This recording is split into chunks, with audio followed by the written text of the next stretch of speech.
Hello students, आज मैं हिंदी के कुछ इम्पोर्टेंट क्वेश्चंस आपके सामने लेकर आ रहा हूँ।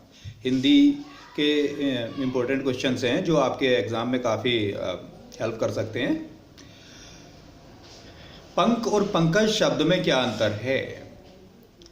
एक मेरा क्वेश्चन है, ये क्वेश्चन हो सकता है कि भाई पंख और पंकज शब्द में क्या अंतर है। पंख का अर्थ है कीचड़ और पंकज का अर्थ है कमल।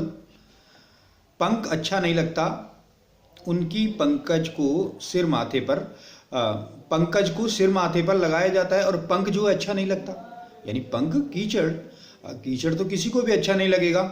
और जहाँ तक सवाल है पंकज का, भाई पंकज तो कमल होता है और उसको तो देवताओं पर चढ़ाया जाता है, सिर माथे लगाया जाता है। हर कोई कमल को पसंद करेगा क्योंकि माता लक्ष्मी भी कहाँ पर बैठना पसंद करती है हिंदू माइथोलॉजी के अनुसार? कमल पर ही। तो कमल, पंकज क्या है? कमल, और पंख है कीचड़। एक चीज पसंद की जाती है और एक चीज पसंद नहीं की जाती। अब एक क्वेश्चन ये हो सकता है, मनुष्य को क्या भाव होता है जिससे वह कीचड़ का तिरस्कार ना करता? जब मनुष्य को का क्या भाव होता है? जब मनुष्य को ये भान हो जाता है कि उसका अंतर और कई बाधा पदार्थ कीचड़ में ही उत्पन्न होते हैं, तो वह कीचड़ का ही तिरस्कार नहीं करते। यानी मनुष्य को जब ये भान हो जाता है, मनुष्य को जब ये पता हो जाता है, यानी मनुष्य को जब ये पता हो जाता है कि कीचड़ भी अच्छी चीज़ों को उगाने वाली होती है, तब कुछ लोग तो कीचड़ का भी सम्मान करते हैं। भाई ऐसे ही कहा जाता है कि अगर कहीं कहीं पे जो खराब किस्म के लोग होते हैं या गरीब किस्म के लोग होते हैं, तो उनमें भी अच्छे लोग भी जन्म ले लेते हैं। तो कभी कभी गरीब लोगों में भी अच्छे लोगों का जन्म हो जाता है। ये जरूरी नहीं है कि किसी एक जाति में या किसी एक वर्ग में अच्छे लोगों का जन्म हो, तो अच्छे लोग तो कहीं भी पाए जा सकते हैं। अब बात ये आती है कि कीचड़ का रंग किन किन लोगों को खुश करता है। एक क्वेश्चन हो सकता है मेरा ये कि भाई कीचड़ का रंग किन किन लोगों को खुश करता है? कीचड़ में सौंदर्य पुस्तकों के गलों पर, दीवारों पर, कच्चे मकानों पर लोग इस रंग को पसंद करते हैं और कपड़ों के रंग में भी इसे पसंद किया जाता है। कला प्रेमियों को ये पसंद आता है। फोटोग्राफर और मिट्टी के बर्तन बनाने वालों को भी ये रंग अच्छा लगता है। तो भाई कीचड़ जो है कच्चे मकानों पर अगर लगा दी जाए तो उससे तो कच्चे मकान चमक उठते हैं, तो कहीं कहीं पर कीचड़ भी उपयोगी हो जाती है। और कला प्रेमियों को तो ये बहुत ही पसंद आती है। गांव में जब बारिश होती है तो बहुत सारे कवि तो क्या करते हैं कि उस पर कविताएं बना लेते हैं, वहाँ की कीचड़, वहाँ की मिट्टी की खुशबू। तो इसके बारे में भी यहाँ पर कीचड़ का भी महत्व हो जाता है। तो अब मैं एक और क्वेश्चन लेना चाहता हूँ, और क्वेश्चन मेरा ये है कि भाई धर्म के व्यापार को रोकने के लिए क्या क्या उद्योग होने चाहिए। अब यहाँ पर उद्योग का क्या मतलब है? कोई फैक्ट्री लगाना उद्योग का मतलब नहीं। मतलब भाई धर्म के व्यापार को रोकने के लिए क्या काम होने चाहिए, हम क्या करें कि धर्म का ये जो व्यापार है, ये जो गंदा व्यापार है, वो रुके। ठीक है, धर्म का अर्थ क्या होता है कि भाई लोगों को सहारा देना, लोगों की मदद करना। लेकिन अगर धर्म का व्यापार गंदे तरीके से फैलने लग जाए तो हम इस काम को कैसे खत्म करेंगे?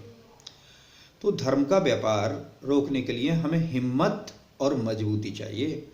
अगर धर्म में कुछ गलत होता है तो उसको हम हिम्मत के साथ हम उसका विरोध कर सकते हैं। हमें कुछ लोगों की जो धूर्तता है, यानी हम कुछ लोग जो मक्कारी फैला रहे हैं, शैतानी फैला रहे हैं किसी धर्म में, तो उनसे उलझना नहीं चाहिए। हमें अपने दिमाग का प्रयोग करना चाहिए और इन गलत लोगों का आसन ऊंचा करने से बचना चाहिए, इनकी संगति से बचना चाहिए और एकदम हमें इनके सामने नहीं जाना चाहिए, इनसे वैसे उलझना नहीं चाहिए, क्योंकि एक मूर्ख व्यक्ति तो कुछ भी कर सकता है। खैर, अब लेखक के अनुसार स्वाधीनता आंदोलन का कौन सा दिन बुरा था? एक ये हमारा इंपॉर्टेंट क्वेश्चन हो सकता है कि भाई लेखक के अनुसार स्वाधीनता आंदोलन का कौन सा दिन बुरा था। लेखक के अनुसार स्वाधीनता आंदोलन का वह दिन सबसे बुरा था जिस दिन स्वाधीनता के क्षेत्र में खिलाफत मुल्ला मौलवियों और धर्माचारों को का स्थान दिख जाना आवश्यक समझा गया। तो कहने का मतलब ये है, हमने स्वाधीनता आंदोलन में अपना एक कदम पीछे कर लिया, इसी का फल हमें आज तक भुगतना पड़ रहा है। आगे मैं एक कविता है नए इलाके में। अब क्वेश्चन इस तरह से भी आ सकते हैं कि भाई इसका भावार्थ लिखिए। तो नए इलाके कविता का भावार्थ क्या है? नए इलाके कविता का एक तरीके से समरी क्या है समरी? कवि अपने क्षेत्र में, अपने इलाके में रोज नए नए बनते मकानों में हुए परिवर्तन के विषय में कहता है कि भाई हमारे क्षेत्र में कुछ ना कुछ नया निर्माण होता है, कोई ना कोई नया मकान बनता है।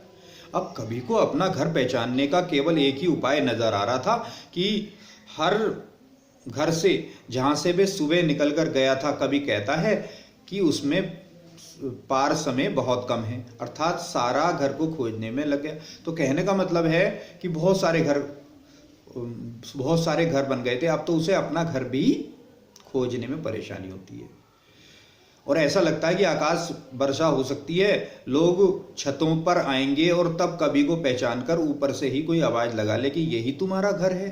तो कहने का मतलब है यहाँ पर एक अतिशयोक्ति है, बड़ा चढ़ाकर यहाँ पर बात कही गई है। खैर, अब खुशबू रचते हैं हाथ, खुशबू रचते हैं हाथ, इसका अर्थ क्या है?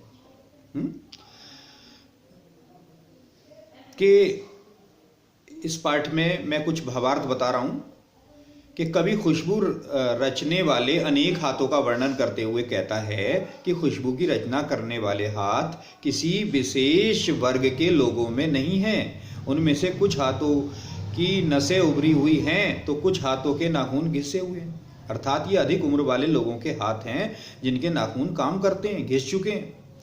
कहने का मतलब है कोई भी अगर निर्माण कार्य करता है, कोई भी अच्छा काम करता है तो उसके लिए मेहनत की जरूरत है। नाखून तो तभी घिसेंगे जब मेहनत होगी। इस प्रकार से तरह तरह के लोग जो सामाजिक विषमताओं के शिकार हैं, सामाजिक विषमताएं क्या होती हैं? ऊंच नीच, छोटा बड़ा, तो ये समाज में विषमताएं हैं, इनके शिकार हैं।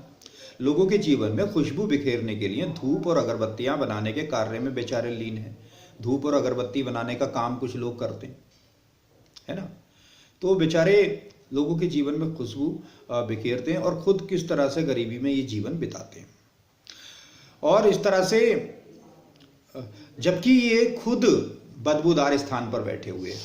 दूसरों के घर में तो खुशबू होगी, अगरबत्तियां बनती हैं, दूसरों के घर में खुशबू होगी, लेकिन खुद बदबूदार जगह पर बैठकर अगरबत्तियां बनाई जाती हैं। और दुनिया की सारी गंदगी अर्थात सबसे गंदे स्थान पर रहने वाले लोग दुनिया भर में फैलने वाली खुशबू अर्थात हमें अगरबत्तियां बनाकर देते हैं। तो ये कितनी बड़ी विडंबना है और कितनी हास्यास्पद बात है कि जो हमारे घर में खुशबू फैलाते हैं वो कितनी गलत तरीके की ज़िंदगी बिता रहे हैं। स्टूडेंट्स, इसी के साथ मैं अपना ये इम्पोर्टेंट अंक ख़त्म करता हूँ और मैं अगले अंक में आपके सामने पेश होऊंगा। धन्यवाद।